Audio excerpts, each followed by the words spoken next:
diante das circunstâncias difíceis, nós não devemos nos desesperar. Nós devemos crer que o mesmo Deus que agiu no passado pode agir no presente. Olá, queridos! Tudo bem com vocês? Eu estava estudando a história de Naamã, comandante do exército sírio, e algumas coisas me chamaram a atenção e eu gostaria de dividir com vocês. Assim como Deus falou comigo, certamente vai falar com você também, porque a palavra do Senhor é viva e se renova a cada dia. Então assista esse vídeo até o final e você será muito edificado. Eu me chamo Isis e você está no canal Oração Inspirada. A história de hoje está em 2 Reis, capítulo 5, e nos conta que Naamã era comandante do poderoso exército sírio. Ele era um guerreiro vitorioso e muito valente. Também era muito admirado e respeitado por isso. E em uma de suas campanhas militares, ele atacou e derrotou Israel, e isso com a permissão do Senhor. Ele levou de lá muitos cativos, dentre eles uma menina que passou a ser serva da esposa de Naamã. Mas esse comandante, que embora colecionara muitas vitórias, estava enfrentando uma batalha humanamente impossível de ser vencida. Ele estava sofrendo de uma terrível doença de pele chamada lepra, que certamente o condenaria à solidão e à morte. Entretanto, a graça e a misericórdia do Senhor resplandeceu sobre ele quando aquela menina, que agora estava sendo cativa na Síria, movida por compaixão e fé, testemunhou que lá em Samaria havia um profeta, um homem de Deus, que o curaria de sua lepra. Ela se comoveu e resolveu ajudá-lo. Mas se soubéssemos que a pessoa que nos prejudica está em dificuldade, será que ajudaríamos? Ou será que pensaríamos assim, bem feito, só está colhendo o que plantou? Na verdade, essa não seria uma atitude nem um pouco cristã, não é mesmo? A exemplo daquela menina, nós devemos agir com graça para com as pessoas e tratá-las bem, mesmo que elas não mereçam esse tratamento. Jesus, lá nos evangelhos, nos ensina em Mateus 6, nos versículos 14 e 15, que se perdoarmos aqueles que pecarem contra nós, nós também seremos perdoados pelo Pai. Mas se nós não perdoarmos essas pessoas,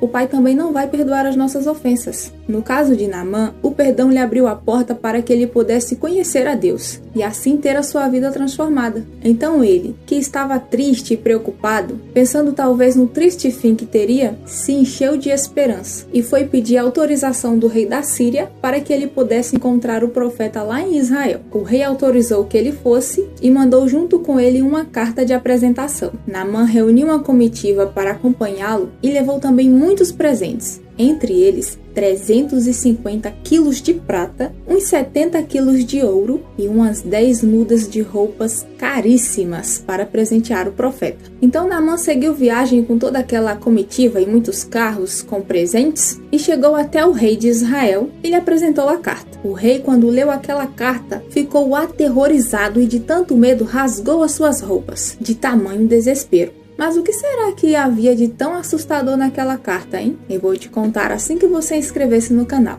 Inscreveu? Muito obrigado. E a carta dizia assim: Este é Naamã, o meu comandante. Estou te enviando para que o cure da lepra. Apenas isso. Mas para o rei aquilo soou como uma ameaça de guerra, porque ele pensou assim: como posso curar esse homem se eu não sou Deus? Acaso tenho o poder de conceder vida ou morte a alguém? Ao contrário daquela menina, ele se esqueceu totalmente do poder de Deus e do profeta que havia lá em Samaria. E eu estou falando de ninguém mais, ninguém menos que Eliseu. Ele que pela fé já havia multiplicado o azeite da viúva, pães, ressuscitado o filho da sunamita e muitos outros. E diante das circunstâncias difíceis, nós não devemos nos desesperar. Nós devemos crer que o mesmo Deus que agiu no passado pode agir no presente. Além disso, você não precisa sair por aí procurando um profeta. Naquela época de Naamã, Jesus ainda não tinha vindo, e Deus agia no meio do povo por meio dos profetas e sacerdotes. Mas depois que Jesus veio e ressuscitou, nós temos, através de Cristo, livre acesso ao Pai, e nós podemos apresentar as nossas causas difíceis para Ele e pedir para que Ele intervenha milagrosamente em nossas vidas. Não importa o tamanho da dificuldade, o nosso Deus está acima de qualquer problema, de qualquer doença, de qualquer diagnóstico médico. Ele pode mudar as circunstâncias a nosso favor. Se por acaso a nossa fé é pequena, nós podemos pedir que Ele acrescente em nós essa fé. A fé é dom de Deus. Portanto, nós podemos pedir que Ele nos acrescente essa fé para que possamos desfrutar dos milagres que Ele tem para nós. E quando Eliseu soube da reação incrédula do rei, ele mandou um recado questionando: Rei, por que se desesperou? Por que rasgou suas vestes? E cheio de ousadia e fé, ele disse assim: mande este homem para mim, para que ele saiba que há profeta em Israel. Que nós possamos ser contagiados com essa fé de Eliseu, com essa ousadia, que o Espírito Santo possa encher a cada um de nós, para que nós possamos testemunhar o poder de Deus para outras pessoas e sermos instrumentos nas mãos do Senhor para que elas também tenham a vida transformada. Mas voltando aqui para a história, Naamã foi enviado até a casa de Eliseu, e Naamã estava cheio de expectativas, pensando assim: quando eu chegar lá, o profeta vai me receber, vai colocar a mão sobre o lugar doente, vai orar ao Senhor e eu serei curado.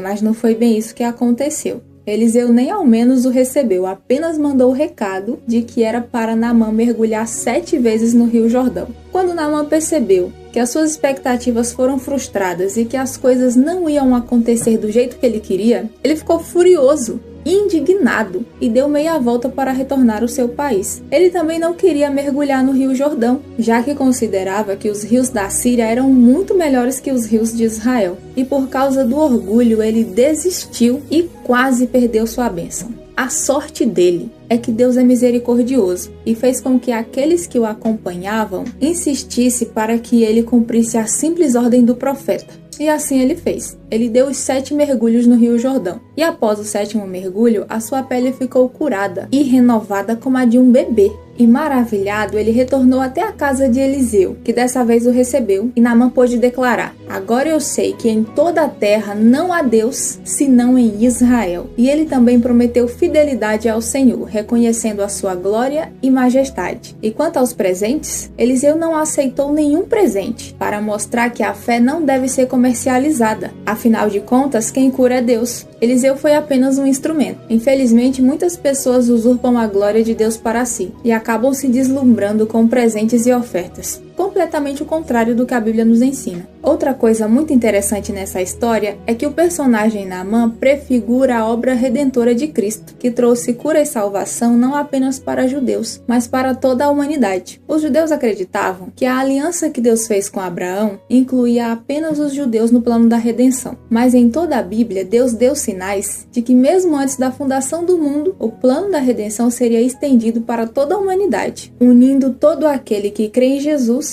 em uma nova aliança de salvação pela fé. Como a Bíblia nos ensina em Romanos 10, que para ser salvo, basta crer que Jesus morreu e ressuscitou. Mas como crerão se não há quem pregue? E se aquela menina não tivesse testemunhado para Naamã, ele talvez jamais saberia que só há um único Deus, e talvez não seria salvo. Por isso nós não devemos ter vergonha. Devemos compartilhar o Evangelho de Cristo, para que outros também conheçam o motivo da nossa esperança e sejam salvos também. E por falar nisso, compartilhe essa mensagem para que você também seja um instrumento na disseminação da palavra de Deus. E a todos que chegaram até aqui, eu peço que o Senhor te abençoe e te guarde, te trate com bondade e misericórdia, que Ele olhe para você com amor e te dê a paz. E se você tem uma história de milagre para compartilhar, deixa aí nos comentários para que nós possamos glorificar a Deus enquanto a nossa fé é edificada. Fiquem todos com Deus, um abraço e até a próxima.